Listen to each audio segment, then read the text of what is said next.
So, magandang umaga, magandang tanghali, magandang hapon, magandang gabi sa inyo pong lahat. It's me again, Angel Whisper 11, ang inyo pong likod na mag-upload ng video ngayon. Hindi po tayo magda-live. Okay, so maraming salamat po sa mga patuloy po na sumusubaybay ng ating YouTube channel, sa mga new subscribers. Maraming salamat po. And, kaya po ako nag-decide din na mag-upload, parang hindi po kumikilos.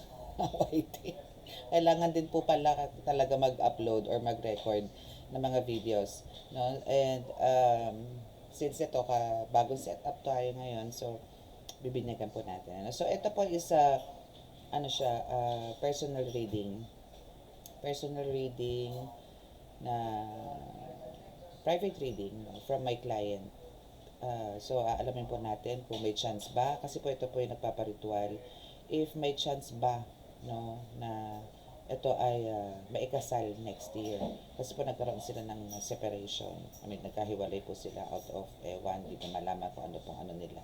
Pero meron po kasi talagang, for me, no, is nung nagpa-reading po sila sa akin, is meron po talagang parang circle of friends is dito po yung ayaw talaga na matuloy na makasal sila. Parang lang po to, sabotahe. Yung gano'n, sabotahe. Ayaw lang po talaga na magkaroon sila ng lifetime, no, or long term na gano'n na relationship, or may nga magkaroon po ng kasalan, blues. So alamin po natin ngayon, no, if kamusta na po yung ritual na yun. Ano pa ba ang nangyayari ngayon sa kanila? May brainwash. Okay, so yan yung first card, no? Yan yung first card, and the bottom of the deck is a group of living. Lumabas na rin po to noon, no, na meron po talagang, actually yung una, isang tao, para nasa circle of friends po yung gumagawa dito. Actually, ang lumabas po dito ngayon is, medyo delikado talaga to. Itong nasa grupo nito, itong nasa loob po, nasa circle na to ng friendship nila. No, alam niyo yung tropa-tropa, ganun.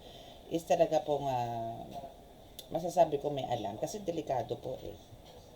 No? And andito po yung to the point na ang gusto po talaga nito is isa dun sa couple na yon is magkaroon po ng karamdaman. To the point na talaga pupunta po ng ospital, magkakaroon ng confinement, mga ganyan. And hindi ka po matuloy yung mga intimate moments kasi meron din po ditong sexual kinembers. Okay? So now, ang nangyayari po dito, ito po yung nakaraan po to. So ito po yung mga kaganapan. So i-review lang po, i-refresh lang po natin. So now, isa dito po talaga yung brainwashing. So andito po yung manipulation, andito po yung mga talagang diktat through palipad hangin. No, na ito, ganto, ganyan. Alam niyo po yung parang binabaliw si client. So, binabaliw sila. Pareho, lalaki at babae, pareho po. And actually, ito naman, meron naman po confirmation. So, ayan. And this is the brainwashing. So, talagang yun po yung thinking. And talagang parang makapag-isip. No? We have the servant, no? Ay, ito pa rin camera.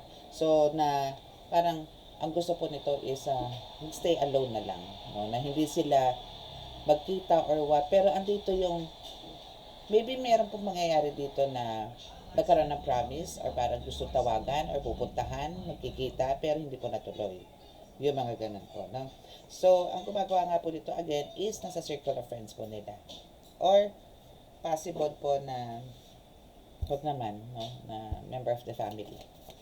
Na meron pong lihim, no, na inggit sa pamilya. Possible po na ganun. Kasi nakikita ko dito is mother, father, and parang daughter. Masira kasi sa lamin ko. Ang gamit ko po ito lang ngayon yung luma. Okay, so what else? Mayroon pa bang ibang dapat sabihin? Ang card from nakaraan. Kung wala na, then proceed na tayo sa susunod. O see, talaga meron pong devil card na bumaba. So meaning talaga pong may gumagawa po sa kanila. And very intense po talaga to. Okay. So parang, kasi matagal na po ito, parang 7 years po yata, 6 years, 7 years silang mag-on. Then, kung kailan po nakaset na po yung kasal nila next year, bigla po may pumasok na ganito, see? So, ibig sabihin po, ang gumagawa sa kanila is malapit lang po sa kanila. As in, nakakausap pa rin po nila hanggang ngayon. and nasa bahay. Kumbaga parang talaga nasa circle of, nako, parang alam niyo po yun, either close friend to or a family friend or nasa circle of family. Mga ganun po, no? So, let's see for the last card. Okay. So, talagang palaban din po to. No? And to the point na talagang ang gusto is magkaroon sila ng struggles talaga sa buhay. Okay? So, next natin is alamin po natin kung ito nga kung nga tayo ng message dito. Kung ano ba yung ito talaga. Sa oracle card, tayo ng kung ano muna yung mga message, no? Ng babae muna, kuhaan ko ng message, no? Energy ng babae towards dito sa lalaki.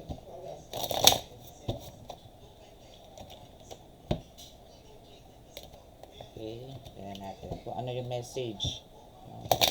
May PM, that's the initial. Towards dito kay GB. Okay. So, tingnan natin kung ano ba.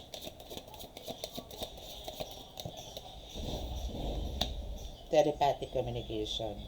So, nagpaparating, no, si babae ng mga messages, no? And ano naman kaya yung mga yun? I'm sorry I put my career before you. I'm trying to get out of debt. I'm willing to put in the time and effort now because I don't want to lose you. See? So, yung ritual po, maybe ito may priority rin siya.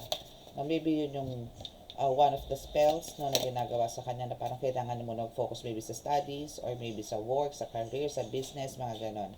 So now, andito na yung realization na ayaw niya ring mawala. So andito yung telepathically na maybe itong babaeng to is sasalita through hangin, no, na tawagan mo na ako, sige na, tawagan mo na ako, puntahan mo na ako, kontakin mo na ako, may mga ganon.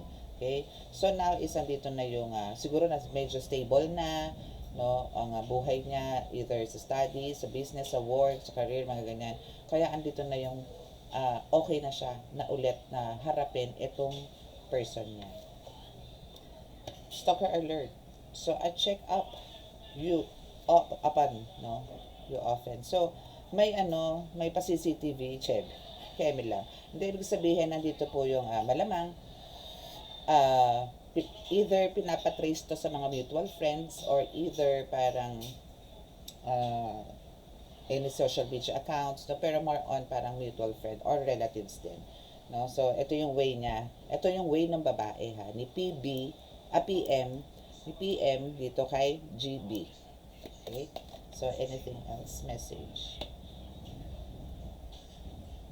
Okay, so now is andito raw yung I'm going through a lot right now. I need space and time to gather my thoughts. Okay, so though andito talaga yung nag-stock siya and andito yung talagang parang decided na po siya talaga makipag-ayos dito kay GB, but then andito pa rin yung now is gusto niya ng clarity at the same time, and for now is kailangan pa rin niya kahit papano isang space and time. And here it is. So the bottom of the deck is please unblock me. Now that's me calling you from unknown number. May ganun, mataas ang ego kaya nitong lalaki, no? So ito yung kay PM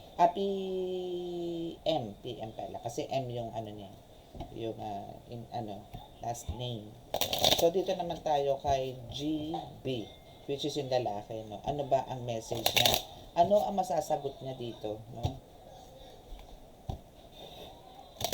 Ano ang masasagot niya dito kay